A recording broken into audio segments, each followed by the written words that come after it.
बीडमध्ये चाललंय काय? वकील महिलेलाच अमानुष मारहाण। बीडच्या अंबाजोगाई तालुक्यातल्या सेनगाव येथील महिला सरपंच आणि कार्यकर्त्यांनी अंबाजोगाई सत्र न्यायालयात वकिली करणाऱ्या महिलेला किरकोळ कारणातून अशी अमानुष मारहाण केली आहे। सरपंच आणि कार्यकर्त्यांकडून शेतात रिंगण करून काठ्या आणि जेसीबी पाईपनं या वकील महिलेला जबर मारहाण करण्यात आली आहे की महिलेच्या पाठीवर आणि अंगावर काळे निळे व्रण आलेले दिसून येत आहेत। महिलेनं गावातील ध्वनी प्रदूषणामुळे मायग्रेनचा त्रास होत असल्यानं आवाज कमी करावा, लाऊडस्पीकर लावू नयेत, घरापुढील पिठाच्या गिरण्या काढाव्यात यासाठी कार्यालयीन तक्रारी दिल्या होत्या आणि त्याचाच राग मनात धरून या महिलेला मारहाण झाल्याचं कळतंय।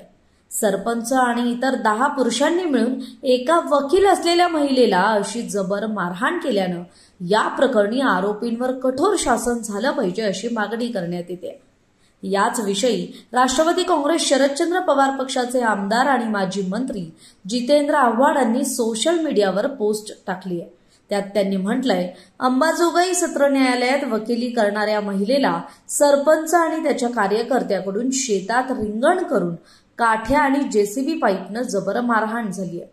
महिलेनं गावातील ध्वनी प्रदूषणामुळे मायग्रेनचा त्रास होत असल्याने आवाज कमी करावा, लाऊडस्पीकर लावू नयेत, घरापुढील पिठाच्या गिरण्या काढाव्यात याबाबत कार्यालयीन तक्रारी दिल्या होत्या।